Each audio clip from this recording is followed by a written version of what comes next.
ವ್ಯಕ್ತಿ ಮರೆಯಾದ್ರೂ ಕೂಡ ವ್ಯಕ್ತಿತ್ವ ಮರೆಯಾಗಲ್ಲ. ಅಂತಹ ವ್ಯಕ್ತಿ ಮತ್ತು ವ್ಯಕ್ತಿತ್ವವನ್ನ ಹೊಂದಿದ ದೇಶದ ಅಸಾಧಾರಣ ವ್ಯಕ್ತಿ ಆರ್ಥಿಕ ತಜ್ಞ ಮನಮೋಹನ್ ಸಿಂಗ್ ಅಸ್ತಂಗತರಾಗಿದ್ದಾರೆ. ಚಿರನಿದ್ರೆಗೆ ಜಾರಿದ್ದಾರೆ.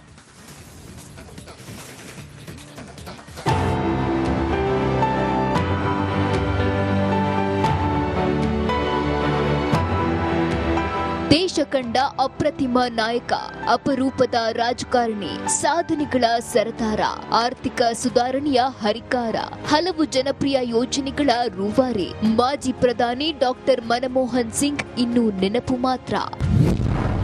ಮಾಜಿ ಪ್ರಧಾನಿ ಡಾಕ್ಟರ್ ಮನಮೋಹನ್ ಸಿಂಗ್ ಇನ್ನಿಲ್ಲ. ದೆಹಲಿಯ ಏಮ್ಸ್ ಆಸ್ಪತ್ರೆಯಲ್ಲಿ ಕೊನೆಯುಸಿರು. ತೀವ್ರ ಉಸಿರಾಟದ ತೊಂದರೆಯಿಂದ ಬಳಲ್ತಿದ್ದ ಡಾಕ್ಟರ್ ಮನಮೋಹನ್ ಸಿಂಗ್ ಅವರನ್ನ ದೆಹಲಿಯ ಏಮ್ಸ್ ಆಸ್ಪತ್ರೆಗೆ ದಾಖಲಿಸಲಾಗಿತ್ತು. ತುರ್ತು ನಿಗಾ ಘಟಕದಲ್ಲಿ ಚಿಕಿತ್ಸೆ ನೀಡಲಾಗಿತ್ತು. ಆದರೆ ಚಿಕಿತ್ಸೆ ಫಲಿಸದೆ ತಡರಾತ್ರಿ 9:51ಕ್ಕೆ ಕೊನೆಯುಸಿರೆಳೆದಿದ್ದಾರೆ.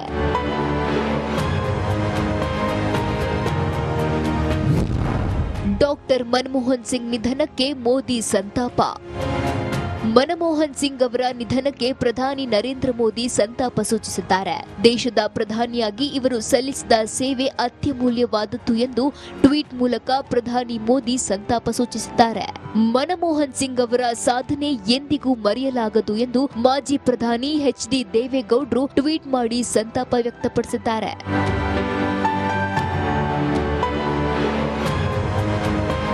ಇನ್ನು ಏಮ್ಸ್ ಆಸ್ಪತ್ರೆಗೆ ಪ್ರಧಾನಿ ಮೋದಿ ಸೇರಿದಂತೆ ಅನೇಕ ನಾಯಕರು ಭೇಟಿ ನೀಡಿ ಅಂತಿಮ ದರ್ಶನ ಪಡೆದರು. ಅಲ್ಲದೆ ದೇಶಾದ್ಯಂತ 7 ದಿನಗಳ ಕಾಲ ಶೋಕಾಚರಣೆಯನ್ನ ಘೋಷಿಸಲಾಗಿದೆ.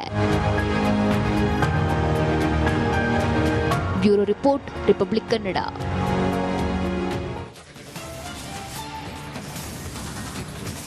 ಜವಾಹರ್ಲಾಲ್ ನೆಹರು, ಇಂದಿರಾ ಗಾಂಧಿ ಮತ್ತು ನರೇಂದ್ರ ಮೋದಿ ನಂತರ ಅತಿ ಹೆಚ್ಚು ಕಾಲ ಸೇವೆ ಸಲ್ಲಿಸಿದವರೇ ಡಾಕ್ಟರ್ ಮನಮೋಹನ್ ಸಿಂಗ್. ಭಾರತೀಯ ರಾಷ್ಟ್ರೀಯ ಕಾಂಗ್ರೆಸ್ ಸದಸ್ಯರಾಗಿದ್ದ ಸಿಂಗ್ ಭಾರತದ ಮೊದಲ ಸಿಖ್ ಪ್ರಧಾನಿಯಾಗಿದ್ರು. ಇವರ ಸಾಧನೆಗಳ ಸರದಾರನೆಂದೇ ಪ್ರಸಿದ್ಧರಾಗಿದ್ದು ಹೇಗೆ ಅನ್ನೋದರ ಒಂದು ಇಂಟ್ರೆಸ್ಟಿಂಗ್ ವರದಿ ಇಲ್ಲಿದೆ.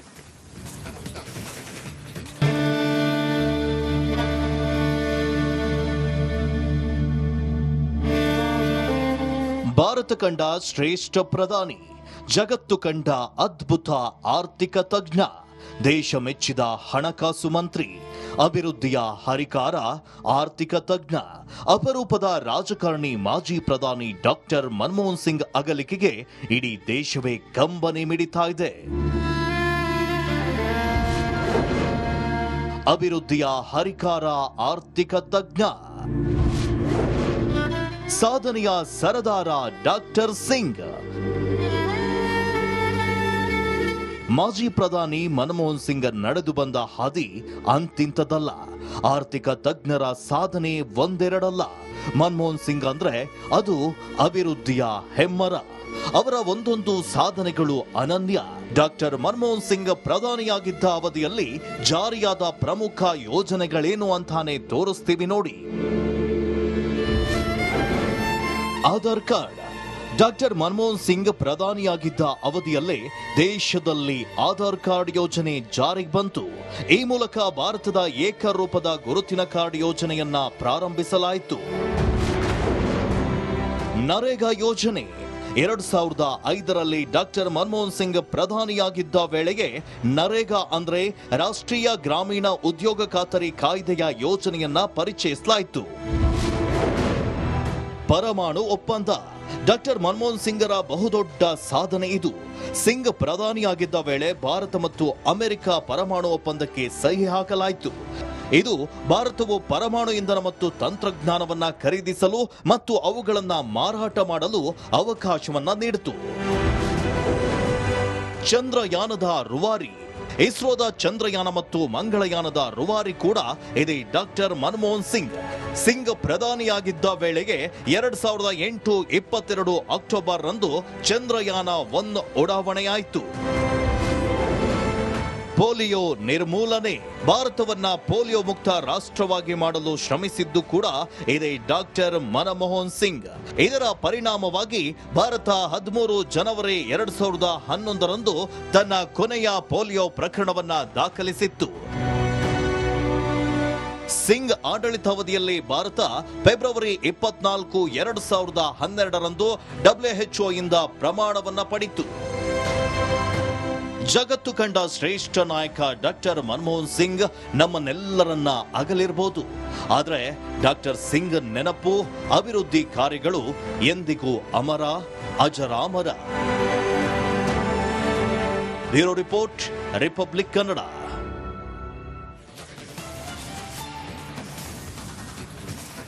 ಮಾಜಿ ಪ್ರಧಾನಿ ಮನಮೋಹನ್ ಸಿಂಗ್ ನಿಧನಕ್ಕೆ ಇಡೀ ದೇಶವೇ ಕಂಬನಿ ಮಿಡಿದಿದೆ. ಶ್ರೇಷ್ಠ ಆರ್ಥಿಕ ತಜ್ಞ, ಅಭಿವೃದ್ಧಿಯ ಹರಿಕಾರ, ಜಾಗತೀಕರಣಕ್ಕೆ ಮಹತ್ವದ ಕೊಡುಗೆ ಕೊಟ್ಟಿದ್ದಾರೆ. ಆ ಕುರಿತಾಗಿ ಒಂದು ವರದಿ ಇದೆ, ನೋಡ್ಕೊಂಡು ಬನ್ನಿ.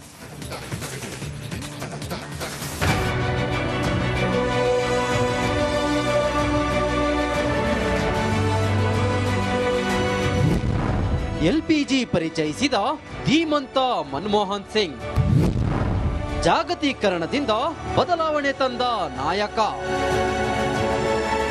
ರಾಷ್ಟ್ರ ಕಂಡ ಅಪ್ರತಿಮ ಪ್ರಧಾನಿ, ಶ್ರೇಷ್ಠ ಆರ್ಥಿಕ ತಜ್ಞ, ಅಭಿವೃದ್ಧಿಯ ಹರಿಕಾರ ಮಾಜಿ ಪ್ರಧಾನಿ ಡಾಕ್ಟರ್ ಮನಮೋಹನ್ ಸಿಂಗ್ ಅಗಲಿಕೆ ವರ್ಷಾಂತ್ಯಕ್ಕೆ ದೊಡ್ಡ ಆಘಾತ ನೀಡಿದೆ. ಮಾಜಿ ಪ್ರಧಾನಿ ನಿಧನಕ್ಕೆ ಇಡೀ ದೇಶವೇ ಕಂಬನಿ ಮಿಡಿಯುತ್ತಿದೆ. ಜಾಗತೀಕರಣದಿಂದ ಅಂತಾರಾಷ್ಟ್ರೀಯ ಮಟ್ಟದಲ್ಲಿ ಸಾಧನೆ. 92ರ ಹದಿಹರೆಯದಲ್ಲೂ ಸಂಸತ್ತಿಗೆ ಆಗಮಿಸಿದ್ದ ಮನಮೋಹನ್ ಸಿಂಗ್ ಭಾರತದ ಆರ್ಥಿಕತೆ ಬಗ್ಗೆ ದೂರದೃಷ್ಟಿ ಹೊಂದಿದ್ರು. ಭಾರತವನ್ನ ಜಾಗತಿಕ ಮಟ್ಟದಲ್ಲಿ ಉತ್ತುಂಗಕ್ಕೆ ತರಲು ಎಲ್ಪಿಜಿ ಅಂದ್ರೆ ಉದಾರೀಕರಣ, ಖಾಸಗೀಕರಣ ಹಾಗೂ ಜಾಗತೀಕರಣವನ್ನು ಪರಿಚಯಿಸಿದ್ರು. ಜಾಗತೀಕರಣ ಪರಿಚಯಿಸುವ ಮೂಲಕ ಮನಮೋಹನ್ ಸಿಂಗ್ ಭಾರತವನ್ನು ಆರ್ಥಿಕ ಬಿಕ್ಕಟ್ಟಿನಿಂದ ಪಾರು ಮಾಡಿದ್ರು. ವಿದೇಶಿ ನೇರ ಹೂಡಿಕೆ ಹಾಗೂ ವ್ಯಾಪಾರದಲ್ಲಿ ಅದ್ಭುತ ಬದಲಾವಣೆ ತಂದ್ರು. ಇಂಡೋ-ಯುಎಸ್ ಪರಮಾಣು ಒಪ್ಪಂದಕ್ಕೆ ಸಹಿ. ಮನಮೋಹನ್ ಸಿಂಗ್ ಅವರು 2005ರಲ್ಲಿ ಇಂಡೋ-ಯುಎಸ್ ಪರಮಾಣು ಒಪ್ಪಂದಕ್ಕೆ ಸಹಿ ಹಾಕಿದ್ರು. ಯುಎಸ್ ಅಧ್ಯಕ್ಷ ಜಾರ್ಜ್ ಬುಷ್ರೊಂದಿಗೆ ಒಪ್ಪಂದ ಮಾಡಿಕೊಂಡ್ರು. ಈ ಮೂಲಕ ಶಾಂತಿ ಸೌಹಾರ್ದತೆಯನ್ನ ಮತ್ತಷ್ಟು ಬಲಪಡಿಸಿದ್ರು. ಮನಮೋಹನ್ ಸಿಂಗ್ ಅಗಲಿಕೆ ಇಡೀ ದೇಶಕ್ಕೆ ತುಂಬಲಾರದ ನಷ್ಟವಾಗಿದೆ. ಧೀಮಂತ ನಾಯಕನ ಅಗಲಿಕೆಗೆ ಭಾರತವೇ ಕಂಬನಿ ಮಿಡಿದಿದೆ. Bureau report, Republic Kannada.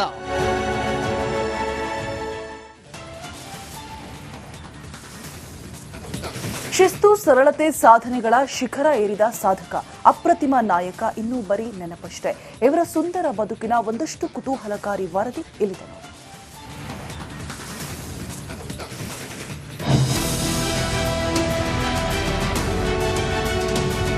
ಭಾರತವನ್ನ ಅಭಿವೃದ್ಧಿ ಪಥದತ್ತ ಕೊಂಡೊಯ್ದ ರಾಜಕೀಯ ನಾಯಕ, ದೇಶದ ಆರ್ಥಿಕತೆಯನ್ನ ಸುಧಾರಿಸಿದ ಅರ್ಥಶಾಸ್ತ್ರಜ್ಞ, ಹಿಂದೂಸ್ತಾನವನ್ನ ಪೋಲಿಯೋ ಮುಕ್ತವನ್ನಾಗಿಸಿದ ವೈದ್ಯ, ಚಂದ್ರಯಾನ, ಮಂಗಳಯಾನದ ಕನಸುಗಾರ.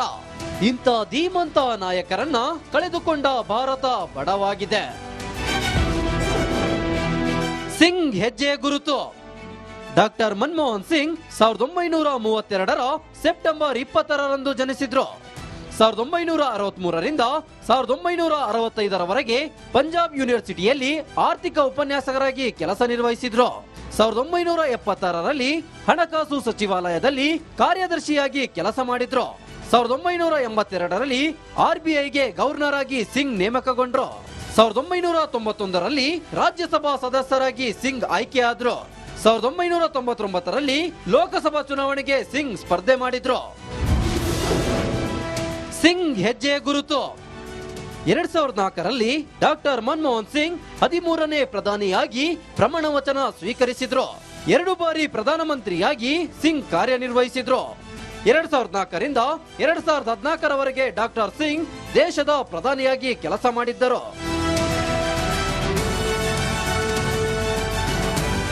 ಇಂಥ ಅಪರೂಪದ ರಾಜಕಾರಣಿಯನ್ನ ಪಡೆಯೋಕೆ ನಿಜಕ್ಕೂ ಭಾರತ ಪುಣ್ಯ ಮಾಡಿತ್ತು ಅಂದ್ರೂ ತಪ್ಪಾಗೋದಿಲ್ಲ. ಡಾಕ್ಟರ್ ಮನಮೋಹನ್ ಸಿಂಗ್ ಅಭಿವೃದ್ಧಿ ಕಾರ್ಯ ಎಂದಿಗೂ ಅಜರಾಮರ. Bureau report, Republic Kannada.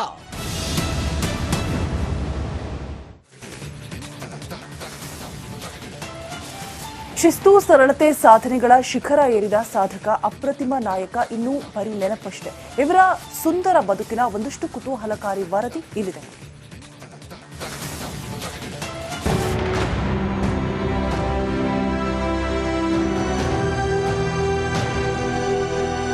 ಶಿಸ್ತು, ಸರಳತೆ, ಸಾಧನೆಗಳ ಶಿಖರ ಏರಿದ ಸಾಧಕ, ಅಪ್ರತಿಮ ನಾಯಕ, ಭಾರತ ದೇಶದ 13ನೇ ಪ್ರಧಾನಿ ಡಾಕ್ಟರ್ ಮನಮೋಹನ್ ಸಿಂಗ್, ಬಡವರ ಕನಸುಗಳನ್ನು ಸಾಕಾರಗೊಳಿಸಿದ ಆರ್ಥಿಕ ಸುಧಾರಣೆಯ ಹರಿಕಾರ.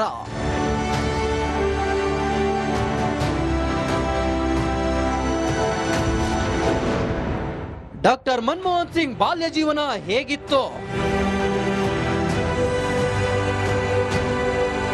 ಸೆಪ್ಟೆಂಬರ್ 26, 1932ರಂದು ಪಂಜಾಬ್ನ ಗಹನ ಸಿಖ್ ಕುಟುಂಬದಲ್ಲಿ ಜನಿಸಿದ್ರು.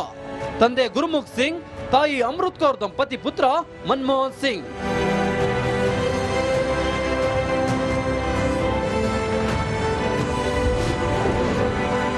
ಸಿಂಗ್ ಹೆಜ್ಜೆ ಗುರುತು. ಪ್ರಾಥಮಿಕ ಶಿಕ್ಷಣವನ್ನು ಉರ್ದು ಮಾಧ್ಯಮದಲ್ಲಿ ಆರಂಭಿಸಿದ ಇವರು ಪಂಜಾಬ್ ವಿಶ್ವವಿದ್ಯಾಲಯದಲ್ಲಿ ಉನ್ನತ ಶಿಕ್ಷಣ ಪಡೆದರು. ಬಳಿಕ 1952ರಿಂದ 1954ರಲ್ಲಿ ಪದವಿ, ಸ್ನಾತಕೋತ್ತರ ಪದವಿ, 1957ರಲ್ಲಿ ಕೇಂಬ್ರಿಡ್ಜ್ ವಿವಿಯಲ್ಲಿ ಅರ್ಥಶಾಸ್ತ್ರ ಅಧ್ಯಯನ ಮಾಡಿದ್ರು. ನಂತರ ಪಂಜಾಬ್ ವಿಶ್ವವಿದ್ಯಾಲಯದಲ್ಲಿ ಪ್ರಾಧ್ಯಾಪಕರಾಗಿ ಸೇವೆ ಸಲ್ಲಿಸಿದ್ರು. 1958ರಲ್ಲಿ ಗುರು ಶರಣ್ ಕೌರ್ ಜೊತೆ ವಿವಾಹವಾಗಿದ್ರು. ಮನಮೋಹನ್ ಸಿಂಗ್ 2 ಬಾರಿ ಪ್ರಧಾನಿ ಹುದ್ದೆ ಅಲಂಕರಿಸಿ ದೇಶಕ್ಕೆ ಅಪಾರವಾದ ಸೇವೆ ಸಲ್ಲಿಸಿದ್ದಾರೆ. ಇವರು ಜಾರಿಗೆ ತಂದ ಯೋಜನೆಗಳು ದೇಶವನ್ನು ಅಭಿವೃದ್ಧಿ ಪಥದತ್ತ ಸಾಗಿಸಿದೆ. ಇಂಥ ಅಪರೂಪದ ನಾಯಕ ಇನ್ನೂ ನೆನಪು ಮಾತ್ರ. Bureau report, Republic Kannada.